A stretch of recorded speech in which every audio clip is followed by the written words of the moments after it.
বাংলা ধারাবাহিকের অন্যতম জনপ্রিয় জুটি আদ্রিত আর কৌশাম্বী। চলতি বছরেই গাঁটছড়া বেঁধেছেন দুজনে।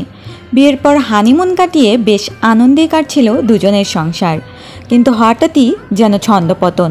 সম্প্রতি মারা গিয়েছেন অভিনেত্রীর মা। বিগত দিনগুলোতে কৌশাম্বীর জন্মদিন এলেই নানা রকম পদ রান্না করতেন তার মা। ঘটা করে জন্মদিন পালন করতেন কৌশাম্বী। এবার আদ্রিতের সাথে বিয়ের পর প্রথম জন্মদিন ছিল কৌশাম্বীর। সেই হিসেবে আরও আড়ম্বরের সাথে পালিত হবার কথা ছিল জন্মদিনটি, কিন্তু তা আর হলো না। মায়ের মৃত্যু শোক ছাপিয়ে জন্মদিনের কোনো আনন্দই যেন ছুঁতে পারল না অভিনেত্রীকে।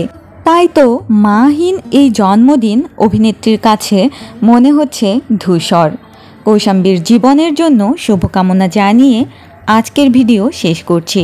বিনোদনের আরও আপডেট পেতে স্টার বাংলা গল্পের সাথেই থাকুন। ধন্যবাদ।